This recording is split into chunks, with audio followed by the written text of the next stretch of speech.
కొన్ని రోజుల క్రితమే 245 కొట్టి డిఫెండ్ చేసుకోలేని పంజాబ్ కింగ్స్ 111 మాత్రమే కొట్టి 16 రన్స్ ఎడతో మ్యాచ్ గెలవడం ఏంటి? ఇలా గెలుస్తుందని ఎవరైనా ప్రిడిక్ట్ చేయగలరా? అందుకే చెప్పింది ప్రిడిక్షన్స్ క్రికెట్లోనే పత్తాపారమని. What a match! History create చేశారు Punjab kings. Lowest successful defence of a score నమోదు చేసుకున్నది గేమ్ అగేన్స్ట్ కేకేఆర్. ఏం జరిగింది ఏంటి అసలు? ఈ గోల్ ఏంటి? ఎలా వాళ్ళు బౌలింగ్ యూనిట్ 0 నుంచి హీరోగా మారారు? ఏంటి టర్నింగ్ పాయింట్స్ ఈ మ్యాచ్ లో? ఇంట్రెస్టింగ్ విషయాలు ఏంటి ఇవన్నీ మాట్లాడుకుని దాంతో పాటు నెక్స్ట్ గేమ్ లో DC is going to take on RR. ఆ మ్యాచ్ గురించి కాస్త చర్చించుకొని వీడియో ఫినిష్ చేసేద్దాం. ఇంకెందుకు ఆలస్యం, let's get started. Welcome to stump Tales. నా పేరు Kaushik and Punjab Kings did the unthinkable.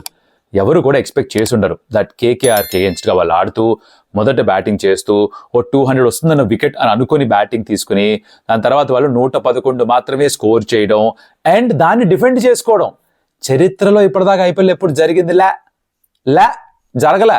And to make matters more interesting, just few days బ్యాకే కదా వీళ్ళు హైదరాబాద్లో 245 కొట్టి అదే బౌలింగ్ యూనిట్ డిఫెండ్ చేసుకోలేకపోయింది. మార్పులు చేసుకున్నారు. ఏ మార్పులు చేశారు? లాకీ ఫర్గసన్ లేకపోవడంతో, ఇంజరీ కారణంగా బయటకు వెళ్ళడంతో జేవియర్ బాట్లెట్ టీంలోకి వచ్చాడు. అలాగే జాష్ ఇంగ్లిష్ ని కూడా తీసుకొచ్చారు. మార్కస్ స్టాయినిస్ ని ప్లీజ్ యు గో ఉన్నారు. అలాంటి ఒక మార్పులు చేసుకోవాల్సి వచ్చింది. కేకేఆర్ ఏమో ఆండ్రిక్ నార్కే తీసుకొచ్చారు. జరిగింది మ్యాచ్ లో ఏంటంటే లైట్ గా చెప్పాలంటే 111 మాత్రమే కొట్టారు పంజాబ్ కింగ్స్. వాళ్ళు 95కి ప్యాక్ అమ్మా KKR. Just like that it happened అనమాట. డీటెయిల్స్ లో మొత్తం ఇన్ఫర్మేషన్ అంతా ప్యాక్ చేసి పెట్టి దాని గురించి మాట్లాడు. దానికంటే ముందర ఓ లైక్ కొట్టి పెట్టారంటే ఫస్ట్ ఆఫ్ ఆల్ స్మాల్ పని హెల్ప్ అవుతుంది మాకు చాలా. ఎందుకంటే వీడియో ఎక్కువ మందికి చూపిస్తుంది యూట్యూబ్. అలాగే కొత్తగా ఎవరైనా చూస్తుంటే కనుక సబ్స్క్రైబ్ చేసుకోండి స్టంప్ టేల్స్ కి. That will be a huge boost for us. అది చెప్పేసిన తర్వాత మ్యాటర్లోకి వచ్చేస్తాం. ఓకే, ఫస్ట్ బ్యాటింగ్ చేశారు. స్టార్ట్ బాగానే ఉండింది పంజాబ్ కింగ్స్. 3 overs 39 అంత స్కోర్ చేశారు. తర్వాత ప్రియాంశ్ ఆర్య అవుట్ అయ్యాడు. దాని తర్వాత ప్రప్సిమ్రన్ అవుట్ అయ్యాడు. దాని తర్వాత అలా వికెట్ శ్రేయసర్ తను అవుట్ అయ్యాడు.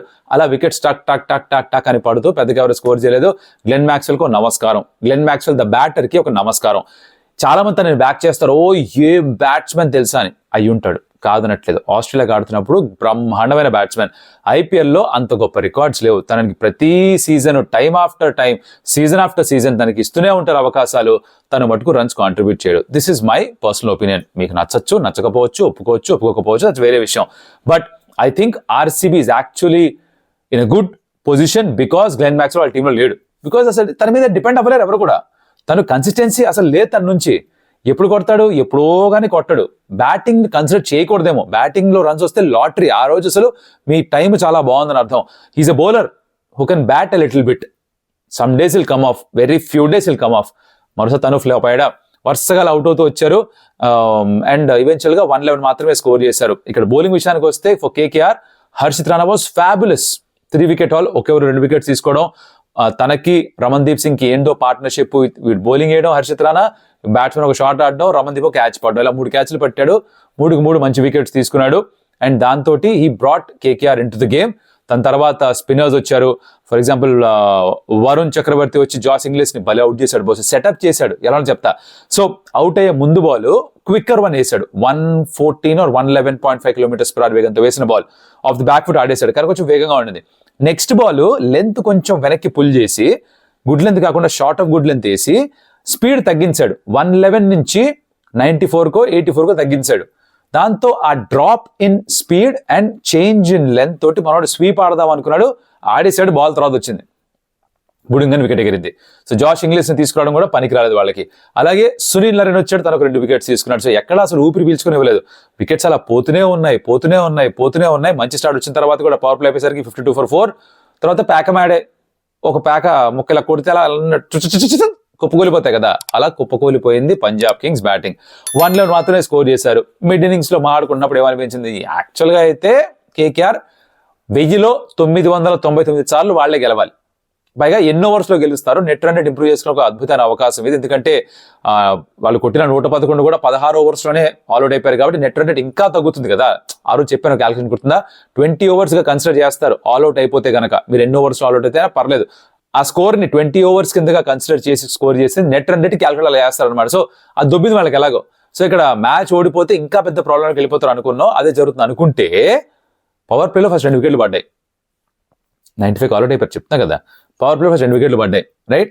సునిల్ నరైన్ ఫస్ట్ ఓవర్లో అవుట్. ఎన్సన్తో వేయించడం శ్రేయస్ అయ్యర్కి క్రెడిట్ ఇవ్వాలి, బికాస్ హర్షదీప్ సింగ్ అంత వికెట్స్ రావట్లేదు కాబట్టి ఎన్సన్కి ఇచ్చాడు. ఎన్సన్ ఫస్ట్ ఓవర్లో 4 ఇచ్చిన తర్వాత కూడా నరైన్ అవుట్ చేశాడు. ఓకే, దాని తర్వాత ఈ కొత్తగా వచ్చిన జేవియర్ బాట్లెట్ తను క్వింటన్ డికాక్ అవుట్ చేశాడు. అబ్సల్యూట్ స్కై, ఎంత దూరం వెళ్ళింది పైకి, అంత ఎత్తుగా అయిన తర్వాత కూడా కామ్గా షెడ్గే ఆ క్యాచ్ పూర్తి చేసుకొని క్వింటన్ డికాక్ వెనక్కి పంపించారు. దీంతో ఒక ఓపెనింగ్ దొరికింది పంజాబ్ కింగ్స్ బౌలర్స్ కి. అప్పటికి కూడా ఎవరికి నమ్మకం లేదు. ఐఎమ్ షూర్ దట్ రికీ పాంటింగ్కి నమ్మకం లేదు, కెప్టెన్ శ్రేయస్ అయ్యర్కి నమ్మకం లేదు, టీం ఎవరికి కూడా నమ్మకం ఉండదు గెలవగలుగుతామని. బికాస్ 111 ఏమి ఎంతసేపు చేసి చేయడం.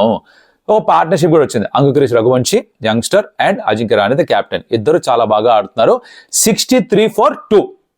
ఇక్కడ వచ్చిందయ్యా ట్విస్ట్ ఇన్ ద టేలు, మామూలు ట్విస్ట్ కాదు, ట్విస్ట్ టైప్లో టర్నింగ్ పాయింట్ టైప్లో అమ్మో కళ్ళు తిరుగుతున్నాయి. అలా దెమ్మ తిరిగిపోయింది కేకేఆర్కి. ఏంట్రా చేశారు అంటే చహల్ బౌలింగ్లోకి రావడం, లెగ్ స్పిన్ వేసాడు, బాల్ పెద్దగా టర్న్ కూడా కాలేదు. అజింక్య రహానే దాన్ని కాలిపైన తీసుకున్నాడు స్వీప్ ఆడదాం అనుకుని. కాకపోతే ఎల్బిడబ్ల్యూ అప్పీల్ చేస్తే ఎంపైర్ అవుట్ ఇవ్వడం, రహానే దాన్ని రివ్యూ చేయలేదు. లైవ్గా చూసినప్పుడు కూడా కామెంటరీ కూడా అన్నా ఇది ఎందుకో తేడా కొట్టేసి డిఆర్ఎస్ తీసుకోవాలేమో అని. వెళ్ళి అంకుక్రిష్ రఘువంశీని అడిగాడు. ఆ కుర్రాడేమో కాన్ఫిడెంట్గా ఏం చెప్పలేదు. మనోడు మంచోడు కదా, నాకెందుకులే ఎలాగో మంచి పొజిషన్లో ఉన్నా, తర్వాత ఎవరికైనా అవసరం వస్తుందేమో అని చెప్పి తీసుకోకుండా సంకన బ్యాట్ వేసుకుని వెళ్ళిపోయాడు మనిషి. అవుట్ కాదు. తర్వాత చూస్తే ఇంపాక్ట్ అవుట్ సైడ్ ఆఫ్ తీసుకొని ఉంటే 63 for 2 ఉండేది. అది 63 for 3 అవ్వడం. దాని తర్వాత వరుసగా ఇది సైకిల్ స్టాండ్, ఏది ఒక సైకిల్ ఇలా తోసామనుకో, పాతకాలంలో సినిమా థియేటర్స్లో ఉండేది, మీరు చూసారో నాకు తెలియదు కానీ సైకిల్స్ అలా వరుసగా పెట్టేవాళ్ళు అనమాట. ఓ సైకిల్ తోసామనుకో అన్ని టాపా పడిపోతాయి. అలా పడ్డాయి వికెట్స్. చహల్ 4 తీసుకున్నాడు. 4 for 56 మన హైదరాబాద్లో బౌలింగ్ చేసినప్పుడు. ఇక్కడ 4 wickets for 28 runs 4 overs లో 14 డాట్ బాల్స్ అయితే వేసాడు. అండ్ 3 సిక్స్లు తిన్న తర్వాత కూడా ఒక ఓవర్లో ఇచ్చింది 28 runs మాత్రమే. You understand what I'm saying? 0 నుంచి హీరోగా మారిపోయాడు. ఎందుకలా వేసాడు అంటే మ్యాచ్లో పెద్ద మనం సంపాదించేదేమీ లేదు, పోతే పోయింది మ్యాచ్, ఇంకేం చేయగలుగుతాం అని ఒక ధైర్యం ఒకటి ఉంటుంది చూశారు. దాంట్లో వికెట్స్ తీసుకోవడానికి నెమ్మదిగా వేస్తూ ఫ్లైట్ చేస్తూ బ్యాటర్స్ని లెగ్ స్పిన్ తో డిసీవ్ చేస్తూ ఫ్లైట్ లో డిసీవ్ చేస్తూ వికెట్ సంపాదించాడు. స్పెషల్లీ రింకు సింగ్ ని అవుట్ చేసిన విధానం was a delight for a leg spinner. పూర్తిగా బీట్ అయిపోయాడు, స్టంప్ అయిపోయాడు, వెనక్కి వెళ్ళిపోయాడు. ఇలా జరుగుతూ ఉంటే ఓ పక్క నుంచి ఎన్సన్ ఒక 3 వికెట్స్ తీసుకున్నాడు టు హెల్ప్ చహల్. ఇద్దరి మధ్యన 7 వికెట్స్ ఉన్నాయి. దాని తర్వాత వచ్చాడయ్యా పాజీ. ఈ మధ్యలో జరిగింది, ఇది ఒక హైలైట్ మూమెంట్. దీన్ని మామూలుగా వర్ణించడం కుదరదు. అది ఏంటంటే వెంకటేశ్వర్ రావడం, ఓ స్వీప్ ఆడడం, ఫస్ట్ బాల్కి బాల్ వెళ్ళిపోయింది బౌండరీ దగ్గరికి. జేవియర్ బాట్లెట్ పరిగెత్తుకుంటూ వచ్చాడు, బాల్ని పట్టుకున్నాడు, త్రో వేద్దాం అనుకునేసరికి బాల్ చేతిలో జారిపోయి బౌండరీకి వెళ్ళిపోయింది. నేను ఎప్పుడు చూడలేదు, ఓవర్తో చూసా, ఇలా వెనక్కి వెళ్ళిపోవడం చూడలా. అది కూడా జరిగింది. విచిత్రమైన మ్యాచ్ ఇది. దాంట్లో 5 runs కూడా ఇచ్చారు. ఆబ్వియస్లీ ఒక రన్ పరిగెత్తారు, బాల్ మళ్ళీ బౌండరీకి విసిరేశాడు, ఇంకో 4, 5 runs. ఇలాంటి ఒక సిచ్యువేషన్ నుంచి కూడా ఓడిపోయారు కేకేఆర్. అంటే ఇందుకే చెప్పేది బుజ్జాయ్, క్రికెట్ అన్న గేమ్లో ఎవడు ప్రిడిక్షన్ ఇవ్వలేడు. ఎవరన్నా ప్రిడిక్షన్ ఇస్తున్నాడంటే మొహం వెళ్ళి అద్దంలో చూసుకోరా బొడుద్దాయి అని చెప్పాలి న్యాయంగా. I'm telling my prediction channel, this team winnowing. లేకపోతే గోపు మీద ఒకటి కొట్టండి అంతే. నేను పద్ధతిగా చెప్తున్నా, బూతులు చెప్పాలి మామూలుగా. గోపు మీద ఒకటి వేయండి, ప్రిడిక్షన్ గట్టరా అన్నారంటే ఎదవకానాలారా. ఇలాంటి మ్యాచ్ వాడిని ప్రిడిక్ట్ చేయగలరా? కొంతమంది నాకు మెసేజ్ చేస్తున్నారు, భయ్యా నాకు ఐపీఎల్ మీద ఇంట్రెస్ట్ చచ్చిపోతుంది, ఇంత స్క్రిప్టెడ్ ఆ మ్యాచ్లు థ్రిల్లింగ్ గా చేయడానికి ఇలా చేస్తారా, అంత క్లియర్ గా తెలిసిపోతుంది. మీకు మీలాంటి వాళ్ళందరికీ ఒకటే నా సజెషన్, బోల్డ్ టైం సేవ్ అవుతుంది. దయచేసి మీరు క్రికెట్ చూడడం మానిపారు దొబ్బండి. మీకు అర్థం కాకపోతే cricket is such a game అని మీకు తెలియకపోతే వేస్ట్.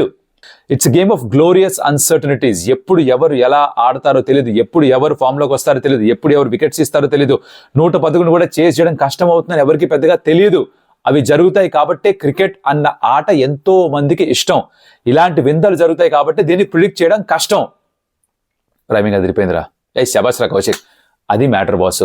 అలా మ్యాచ్ పూర్తయిపోయిందా. లాస్ట్ లో వచ్చి హర్షదీప్, ఇది చెప్పడం చాలా ఇంపార్టెంట్. హర్షదీప్ వైభవ్ వరకు ఒక ఓవర్ వేసాడు, వికెట్ మేడిను. అక్కడ రస్సెల్ దాని ముందరే 3 సిక్స్లు కొట్టాడు, 2 6లో 4 కొట్టాడు. 17 runs వచ్చే ఓవర్లు చహల్ వేసిన ఓవర్లో. It was very good over from Chahal also. Wicket కోసం వెళ్ళాడు బట్ రన్స్ వచ్చాయి. 17 to win. Russell non striker end లో, వైభవ్ వరోరా స్ట్రైకర్ ఎండ్ లో ఉన్నాడు.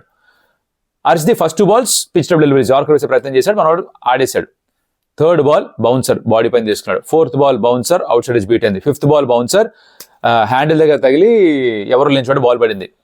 ఎవరన్నా ఏమని అనుకుంటారు, నేనైతే ఇది అనుకుంటా యాజ్ ఎ బౌలర్. నేను ఏమనుకుంటా, అరే 3 balls బౌన్సర్లు వేసారా అని బ్యాక్ మీద తోసేసావరా, ఇప్పుడు కరెక్ట్ టైము మనం పైకి పిచ్చాలి, యార్కర్ వేయాలి.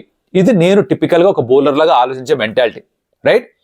హర్షదీప్ కూడా అదే అనుకున్నాడేమో, వైభవ్ రావు ఇలానే ఆలోచిస్తాడు, నేను అది చేయకూడదు అనుకున్నట్టుగా ఉన్నాడు. బికాజ్ రౌండ్ ద స్టంప్స్ వచ్చి అప్పటిదాకా ఓవర్ ది వికెట్ వేస్తున్నాడు, రౌండ్ ద స్టంప్స్ వచ్చి యాంగిల్ మార్చి యార్కర్ వేస్తున్నాడేమో నాకైతే అనిపించింది. కానీ చూస్తే మళ్ళీ బౌన్సర్ వేశాడు, దానికి వికెట్ వచ్చింది బాసు. దాంతో రసెల్ స్ట్రైక్ పైన ఉన్నాడు, కానీ ఒకటే ఒక వికెట్ ఉంది. రసెల్ అవుట్ అయితే మ్యాచ్ గాను. నెక్స్ట్ ఓవర్ అదే జరిగింది, రసెల్ అవుట్, ఎన్సన్ అవుట్ చేశాడు. అబ్సల్యూట్ క్రేజీ సీన్స్ ఇంకా అసలు స్టేడియం మొత్తం అంతా కూడా. అంటే half way through the match KKR dugout full happies, smiles, వాళ్ళ ఫ్యాన్స్ అందరూ గోలలు, శంఖాలు, ఉదరాలు ఇవన్నీ ఉన్నాయి. కానీ కట్ చేస్తే ఒక అరగంట తర్వాత పంజాబ్ కింగ్స్ ఫ్యాన్స్ అందరూ గోల, రచ్చ, రంబోలా, వాళ్ళ డగౌట్ రకరకాలుగా ఉంది. Chandrakant Pandit coach of KKR ఏమో తలల్లో పట్టేసుకున్నారు, and Punjab kings coach Ricky Ponting ఏమో ఇంతకంటే బెటర్ విక్టరీ కోచ్ గా నేను నా జన్మలో చూడలేదని చెప్పేశాడు. అలాంటి ఒక మ్యాచ్ చూసాం బాస్. ఇది ఐపీఎల్ అంటే, ఇది క్రికెట్ అంటే, ఇది లో స్కోరింగ్ థ్రిల్లర్ అంటే. 245 కొట్టినప్పుడు చేజ్ చేస్తే ఎంత ఎక్సైటింగ్ గా ఉండిందో అంతే ఎక్సైట్మెంట్ కనుక మీరు ఫీల్ అయి ఉంటే మీకు యాక్చువల్ గా క్రికెట్ అనేది అర్థమైనట్టు అనమాట. అలా మీరు ఫీల్ అయి ఉంటే కమెంట్ లో చెప్పండి. మా బ్రోస్ నాకు అర్థమవుతుంది దట్ ఈ కమ్యూనిటీలో లైక్ మైండెడ్ పీపుల్ ఉన్నారు, నాకు అర్థమవుతుంది. Okay, thrillers, low scoring thrillers are a different ball game altogether. ఇది అయిపోయిన తర్వాత నెక్స్ట్ మనం ఏం ఆడుకోవాలి, ప్రివ్యూ ఆడుకోవాలి. ఎవరు ఆడుతున్నారు? DC ఇంకా RR ఆడుతున్నారు. ఎక్కడ ఆడుతున్నారు? అరుణ్ జైట్లీ స్టేడియంలో ఆడుతున్నారు. ఏంటి కాన్సిక్వెన్స్ ఈ మ్యాచ్ లో అంటే, ఇప్పటిదాకా DC వరుసగా ఒక 4 మ్యాచ్లు గెలిచి ఒకటి ఓడిపోయారు. RR ఏమో ఫస్ట్ 2 ఓడిపోయి తర్వాత 2 గెలిచి మళ్ళీ 2 ఓడిపోయారు. 4 పాయింట్లు ఉన్నాయి వాళ్ళ దగ్గర. SRHకి 4 ఉన్నాయి, CSKకి 4 ఉన్నాయి, MIకి 4 ఉన్నాయి. ఇలా చాలా దగ్గరగా ఉన్నారు అందరూ కూడా. సో RRకి పెద్ద గొప్ప స్టార్ట్ ఏమి కాదు సీజన్ కి. ఇది ఒకటి ఓడిపోయారంటే వాళ్ళు కూడా గజ్జ వణుకుతారు అనమాట. చాలా ఇన్కన్సిస్టెంట్ గా స్టార్ట్ అయింది వాళ్ళది. అరుణ్ జైట్లీ స్టేడియంలో 200 మినిమం రావడం అన్నది ఒక ఆచారం. మొన్న కూడా మ్యాచ్ లో MI 205 కొట్టారు, 206 చేజ్ చేస్తూ విక్టరీ కోసం. DC ఫెల్ షార్ట్, చేతిలో ఉన్న మ్యాచే ఓడిపోయారు. 89 కొట్టిన తర్వాత కూడా Karun Nair the still last the match. Ashutosh run out, అది వరుసగా 3 రన్అట్లు అవ్వడం, ఇవన్నీ మీరు తెలిసే ఉంటుంది కదా, మాట్లాడుకున్నాం దీని గురించి.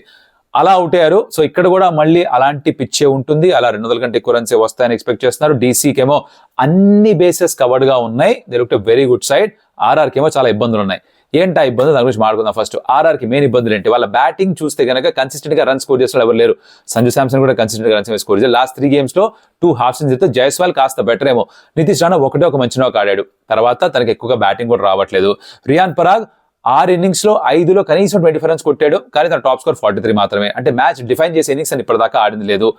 ఊరిస్తున్నాడు, ఇవాళ ఆడతా టైప్ లో ఊరిస్తున్నాడు, కానీ ఇప్పటిదాకా జరగలేదు. Last season was a breakout season for him. ఈ సీజన్ దాన్ని బ్యాకప్ చేసుకోవట్లేదు.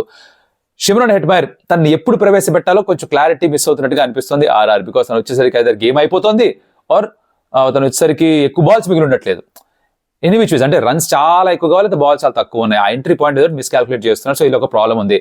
బౌలింగ్ విషయానికి వస్తే బౌలర్స్ బాగానే వేస్తున్నారు. ఆర్చర్ యాక్చువల్లీ బాగానే రికవర్ అయ్యాడు ఫస్ట్ మ్యాచ్ తర్వాత, తను బాగా బౌలింగ్ చేస్తున్నాడు. సందీప్ శర్మ బౌలింగ్ చేస్తున్నాడు బాగానే. తుషార్ దేశపాండే స్థానంలో మేబీ ఆకాష్ మధ్వల్ని ట్రై చేసుకోవచ్చేమో. కుమార్ కార్తికేయ తను బాగానే బౌలింగ్ చేస్తున్న లెఫ్ట్ ఆర్మ్ చానామెన్ బౌలర్. ఇలా వీళ్ళ టీం ఉంటే, ఇటు పక్కకు వచ్చి DC చూస్తే కనుక ఆల్ బేసిస్ కవర్డ్, అందరూ చక్కగా ఫామ్ లో ఉన్నారు, అందరూ చక్కగా రన్స్ కాంట్రిబ్యూట్ చేస్తున్నారు, బౌలర్స్ వాళ్ళు వికెట్స్ తీసుకుంటున్నారు. అయితే మోస్ట్ ఇంపార్టెంట్ థింగ్ ఇక్కడ ఏంటంటే, వాళ్ళ ఓపెనర్ జేక్ ఫ్రేజర్ మెగక్ ఎవరైతే ఉన్నాడో, తను ఇప్పటిదాకా ఎంత యావరేజ్ 9, స్ట్రైక్ రేట్ 100, ఆడిన 5 మ్యాచ్ల్లో అంటే 45 రన్లు ఎంతో కొట్టాడు ఇప్పటిదాకా. అది తన ప్రాబ్లం, అది మేజర్ ప్రాబ్లం. అంటే వాకింగ్ వికెట్ రాగానే అవుట్ వెళ్ళిపోవడమే. లాస్ట్ మ్యాచ్ కూడా ఫస్ట్ బాల్ అవుట్ అయిపోయాడు.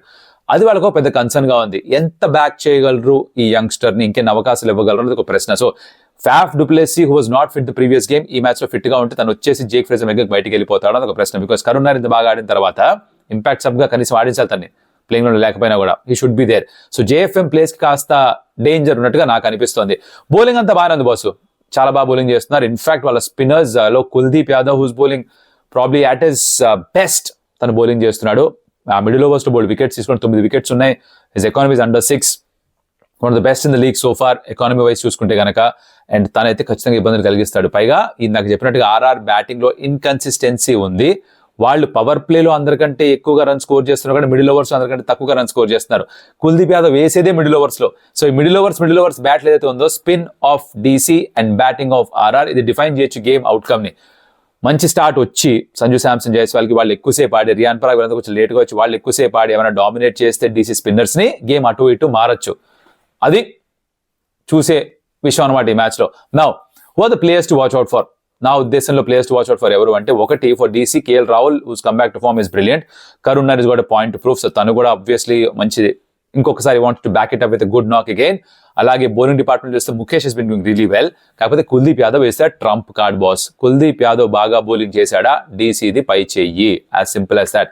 ఆర్ఆర్ విషయానికి వస్తే జైస్వాల్ 2 మ్యాచ్లు కొట్టాడు కాబట్టి maybe he might have an off day, అంటే లా ఆఫ్ యావరేజెస్ పరంగా మాట్లాడుతాను, గెస్సింగ్ కాదు ఇక్కడ. అండ్ సంజు శాంసన్ నుంచి మంచి రన్స్ కావాలి. Riyan Parag has to score big. And Archer new ball తో బాగా వేస్తున్నాడు, తర్వాత కొంచెం రన్స్ ఇస్తున్నాడు, అది కొంచెం కరెక్ట్ చేసుకోవాల్సిన అవసరం. సో వీళ్ళు నా main players to watch out for ఈ గేమ్ లో. మీరేమనుకున్నారు let me in the comments. అలాగే ఇప్పటిదాకా వీడియో చూసింటే thank you so much. Like the video, share it your friends, and of course subscribe to stump tales because that will be a big boost to us. మరొక మళ్ళీ కలుస్తా. అప్పటిదాకా సెలవు. ఇంకో thriller చూస్తావా? Hopefully yes. Adios amigos.